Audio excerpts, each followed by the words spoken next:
जासूसी कर रहे होते, कम्युनिकेशन नहीं कर रहे होते। एज ए पेरेंट हमें जासूस थोड़ी ना बनना है। आजकल एक एक बच्चे होते हैं तो वो रिश्तेदारों के बच्चों से कंपैरिजन होता है, जो कि काफ़ी बुरा हो जाता है। ये हेलो गाइड्स भी पेरेंटिंग के ऊपर टिप्स दे रहे हैं और कि एक बेस्ट पेरेंटिंग कैसे हो सकती है आज के ज़माने में। बच्चों को थोड़ा कहते हैं ना कि एक्टिव है या हाइपर एक्टिव है या ओवर एक्टिव है, तो उस ये डॉक्टर राजीव शर्मा है, ये एक्सपर्ट्स हैं parenting and mental health experts.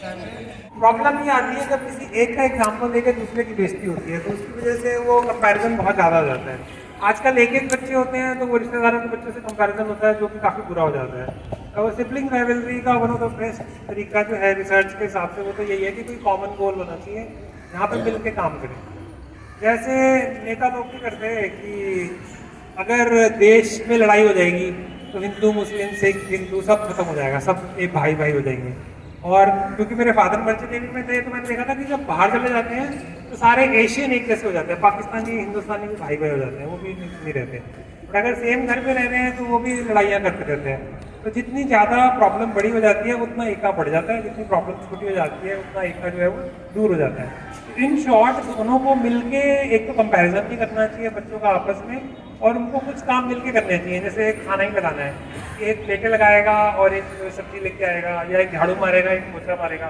ये मैं अपना एग्जाम्पल दे रहा हूँ, हमारी मम्मी तो यही कराती थी, मैं झाड़ू मारता था, मेरी बहन पोछे लगाती थी। तो और ये 12th तक किया है मैंने, क्योंकि हमारे घर में कोई मेड तो थी नहीं। तो इसलिए ये बहुत ही इंपॉर्टेंट है। जब कोविड का टाइम आया तो मेरी वाइफ बड़ी अनकम्फर्टेबल थी जब मैंने अपने बच्चों से शिट पॉट साफ कराए थे। तो और मुझे लगा ये तो गोल्डन अपॉर्चुनिटी है, कोई भी काम कराया जा सकता है इस टाइम तो किसी से भी। मैंने अपनी वाइफ को भी ऑफर किया कि मैं बर्तन मान देता हूँ। उसने 3-4 दिन मना किया, हफ्ते बाद मान गई, पेड़ नहीं आ रही थी। उसने कहा नहीं तुम क्यों बर्तन मान लोगे, क्योंकि मैं तो क्लिनिक भी जा रहा था हफ्ते के बाद। तो इम्पोर्टेंट क्या है कि कोविड में लोगों ने वेस्ट कर दिया। बहुत अच्छी अपॉर्चुनिटी थी बच्चों से कोई भी काम कराने की, मैंने तो कराया। मैंने अपने बेटे को बर्तन धोने सिखाए कि ऐसे साबुन लगाते हैं, ऐसे करते हैं। मैंने हॉस्टल में जाएगा, बच्चे वैसे तो बोलते हैं हम कनाडा जाएंगे, हम यूरोप जाएंगे, वहाँ तो झाड़ू पोछे और शिट पॉट खुद ही साफ करना पड़ता है, तो वो घंटा करेंगे जब वो यहाँ ही नहीं करते। तो इसलिए कई सारे बच्चे तो वहाँ पे जाते हैं, घर वालों के 40-50 लाख रुपये लगवाते हैं और वहाँ वो एडजस्ट नहीं कर पाते, गांजा फूकते हैं और फिर वापस आ जाते हैं, या रोते धोते हैं फिर वापस आ जाते हैं। तो उसकी प्रॉब्लम ये होती है कि यहाँ पे कभी कोई ट्रेनिंग ही नहीं दी, कभी उनसे कोई काम ही नहीं कराया, राजा महाराजाओं की तरह उनको पाला है। अगर कभी किसी टीचर ने कुछ कह दिया तो हे भगवान तेरी ऐसी कैसी मिलती है। तो मतलब ठीक है, अगर जेन्युइनली किसी ने कूट काट दिया तब तो जाना ही चाहिए, बट अगर छोटी मोटी कोई बात हो गई है दैट्स ओके। मैं तुमको सारी का मैं ऐसे आपको बोलना चाहता हूँ।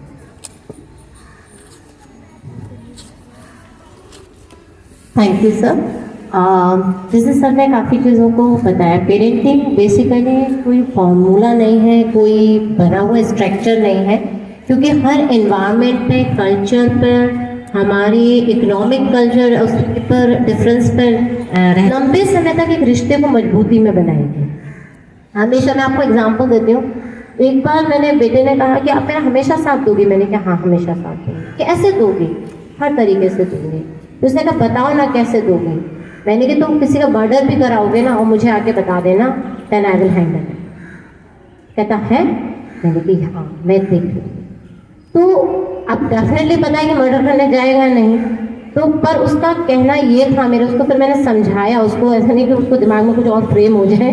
तो मैंने उसको एलेबरेट किया कि बेटा कोई भी गलती हो जाए, कोई तुमसे तुम्हारी दोस्ती टूट जाए, कोई स्कूल में फेल हो जाओ, कभी कोई तुम्हारे बहुत ही कीमती चीज़ तुमसे खो गई हो, या तुम्हारा कोई रिश्ता टूट गया हो, या तुम्हें कोई बहुत बुरी बात लग गई हो, तुम आना, वी विल डिस्कस, हम बात करेंगे, हम सुनेंगे, हम देखेंगे कि क्या दिक्कत है, कैसे मैं आपकी हेल्प कर सकती हूँ, या कहाँ तुमको खुद को हेल्प करनी है। तो वो रिश्ता आज भी है कि मेरा बच्चा हॉस्टल में रहता है बट एवरीडे वी टॉक। उसको मेरे ऑफिस का, मेरे क्लिनिक का पता होता है, मुझे उसके कॉलेज स्कूल का पता होता है। इसलिए नहीं कि मैं कोई इसकी मॉनिटर हो रही हूँ, उस पर कमांड करना चाहती हूँ, उसको कंट्रोल करना चाहती हूँ। हम पता मालूम क्यों लगाते हैं? हम पता लगाते हैं इसलिए कि इसको कब इसको लपेटेंगे, कब हम इसको बताएंगे कि तुमने क्या गलती करी है। हम उसके ऊपर जासूसी कर रहे होते, कम्युनिकेशन नहीं कर रहे होते। एज ए पेरेंट हमें जासूस थोड़ी ना बनना है। अगर हमें रोज उनकी दिक्कतें मालूम पड़ेंगी तो हम डेफिनेटली उनकी ज़िंदगी के बारे में, उनके अप्स एंड डाउन्स के बारे में जानेंगे। उनके अचीवमेंट्स को जानेंगे, उनके सक्सेस को जानेंगे, उनके फेलियर्स को जानेंगे, क्योंकि हमने तो अपने बच्चे को एश्योरेंस दिया हुआ है ना कि तुम्हारा सक्सेस भी हमारा, तुम्हारा फेलियर भी हमारा, ये हम सबका है, हम मिलकर कलेक्टिवली इसको करेंगे। और सुनने में लगता है कि ये प्रैक्टिकल नहीं है, ये भाषण है, बाकी एक्सपेरिमेंट अगर हम करके अपने घरों में देखें 3 महीने में डिफरेंस नज़र आने लगता है, बिहेवियर में 3 महीने में डिफरेंस नज़र आने लगता है। तो इसलिए पेरेंटिंग की अपनी एक स्किल्स है जिसको हम करेंगे। सेकेंड थिंग, अगर हम SLD यानी कि स्पेसिफिक लर्निंग डिसेबिलिटी की बात करते हैं तो वहाँ पर बच्चे के तो से देखा है कि हम डिसलेक्सिया, डिस्ग्राफिया, डिस्कैल्कुलिया यानी कि मेरे बच्चे को पढ़ने में कोई दिक्कत है, उसको लिखने में दिक्कत है, उसको समझने में दिक्कत है, उसको मैथ्स में दिक्कत है। अगर एक बच्चा मान लीजिए सेकंड में है और वो फर्स्ट के हिसाब की लैंग्वेज नहीं लिख पा रहा है, उसको वो इंस्ट्रक्शन समझ नहीं आ रहे, उसको एक पिक्चर कंपोजिशन नहीं आ रहा, वो टेबल्स तो रट रहा है पर वो मैथ्स को नहीं कर पा रहा, उसको टेबल्स आते हैं लेकिन डॉजिंग दी जा रही है तो वो नहीं कर पा रहा, कोई वो उसको ये नहीं मालूम समझ आ रहा कि अगर मेरे पास 20 रुपए हैं और मेरे को एक चिप्स और एक बिस्किट का पैकेट लाने को दिया तो मुझे कितने वापस मिलेंगे, यानी कि उसकी मैथ्स की कैपेसिटी वो नहीं प्रोसेस कर पा रहा है, तब डेफिनेटली हमें इस चीज़ को एड्रेस करना चाहिए। स्कूल्स में काउंसलर होते हैं, स्पेशल एजुकेटर्स होते हैं, हम उनके पास जाएं क्योंकि रोज के रोज हम पढ़ा सकते हैं, अपने बच्चों को देख सकते हैं।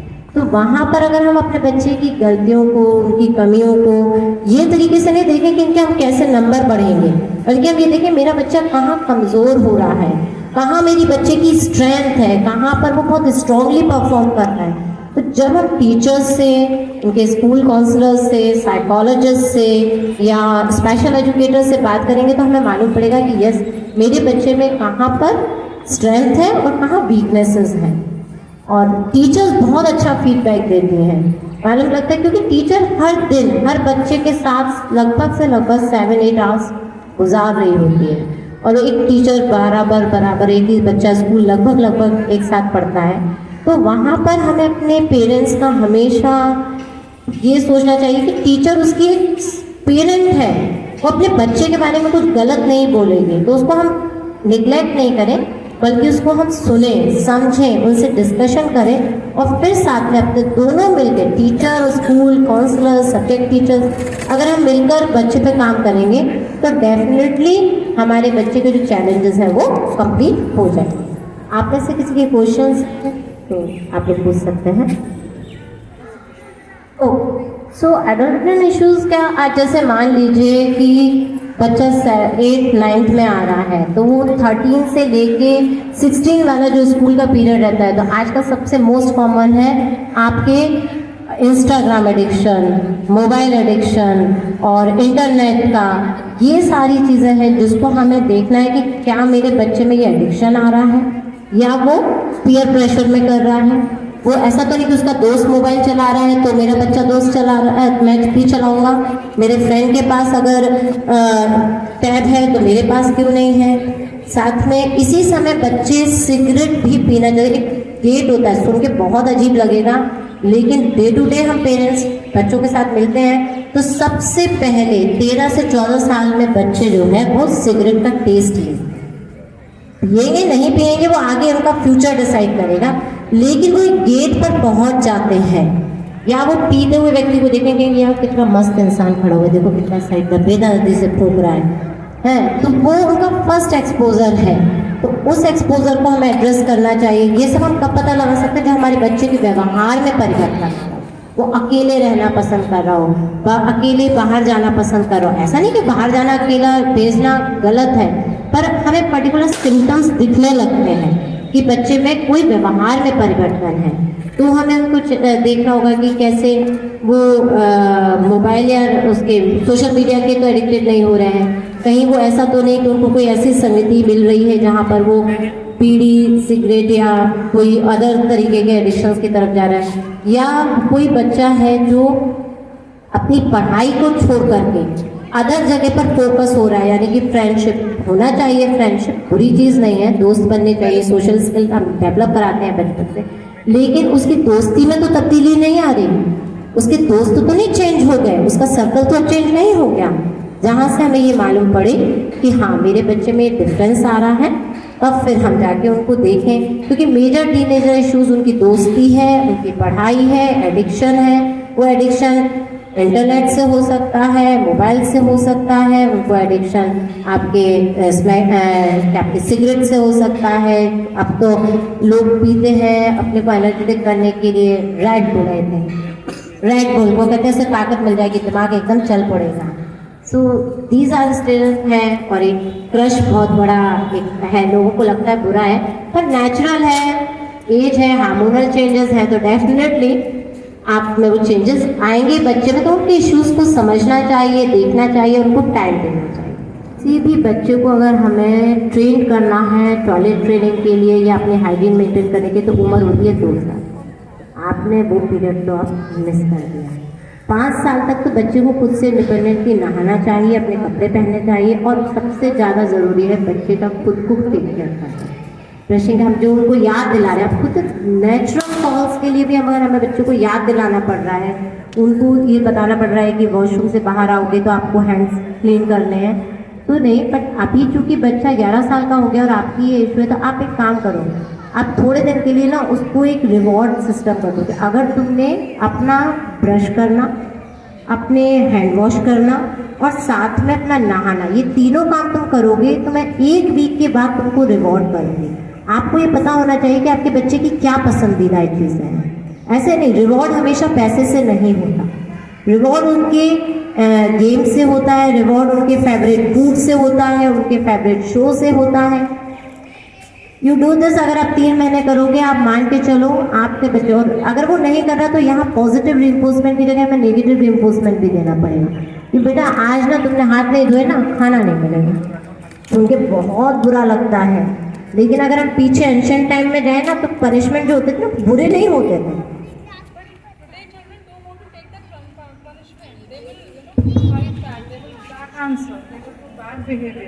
आप उतनी देर खड़े ही मत रहो बैड आंसर के लिए, आप अपने काम में लग जाओगे ना, बेटा मुझे नहीं पता, आई एम सॉरी, मैं तुमसे माफी मांग रही हूँ, मैं पर कर नहीं पाऊंगी, मुझसे हो ना सकेगा बेटा, मुझे अच्छा नहीं लगता। सेकेंड थिंग, आप उसको ये समझाइए कि भाई ये तुम्हारे प्राइवेट पार्ट्स हैं, loves your private parts, loves your skin, loves your clothes.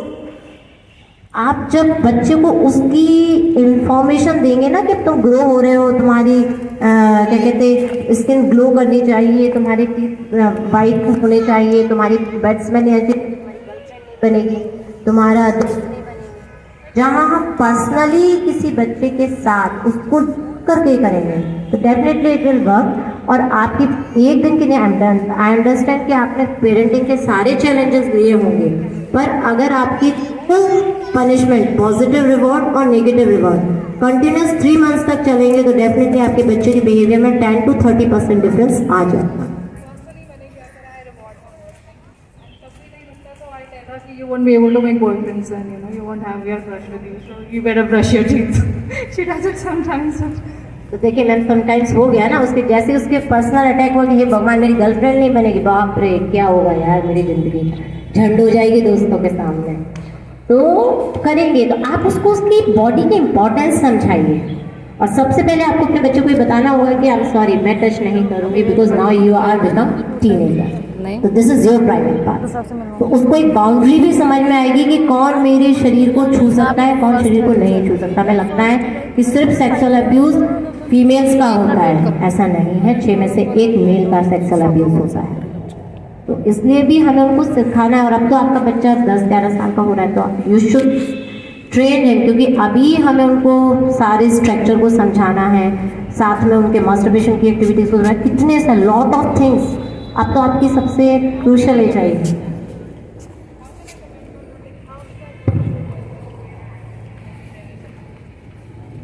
Ma'am पहले तो उसको पर्सनल हाइजीन पर समझा लीजिए, फिर मास्टरबेशन तो बहुत आगे की रेस है, लेकिन आप उसको अवेयर करेंगे, आप उसको डायग्राम्स के थ्रू समझा सकते हैं, आप उसको समझा सकते हैं कि एक साइकिल क्या होती है। तुम्हारी मेल चाइल्ड है आपका, फीमेल, ओके।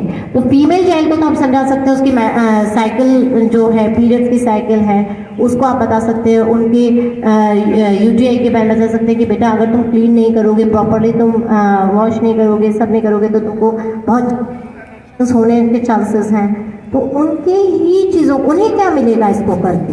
जैसे आपने बताया बॉयफ्रेंड नहीं मिलेगा, देखो तुरंत हफ्ते में 4 दिन दांत साफ होने लगे। तो उसी तरीके से आप उनकी स्किन के बारे में बताइए कि बेटा तुम अब 12-13 साल की होगी, पिंपल्स आएंगे, प्लीज़ दिन में 2 बार अपना फेस वॉश करो। तो उनको अपनी स्किन की केयर आएगी, अपने नेल्स की केयर आएगी, अपने हेयर्स की केयर आएगी। तो इसी तरीके से समझाना है। साथ में उनको आपको उनकी पूरी साइकिल के पीरियड के बारे में अभी से इन्फॉर्म करना चाहिए। सैनिटरी पैड्स इंट्रोड्यूस करना चाहिए, क्योंकि पता नहीं किस समय, जब बच्चा 11 साल से 13 साल के बीच में कभी भी हो सकता है पीरियड उनको स्टार्ट। तो वो उनको पता होना चाहिए कि उनकी बॉडी में कब कब डिफरेंसेस आएंगे, ब्रेस्ट इनलार्ज होगा, तो उन्हें पता होना चाहिए। क्योंकि कई बार लोगों को अपनी चाहे वो मेल हो या फीमेल हो, जब उनकी बॉडी में चेंजेस आते हैं तब वो फिर कभी कभी वो अपने को पीछे कर लेते हैं, छुपने लगते हैं, सोशल एंग्जाइटी होती है। तो यही सही उम्र है जब बच्चों को 9 साल से 11 साल की उम्र में ट्रेन करते हैं उनको उनकी बॉडी के अकॉर्डिंग। Thank you.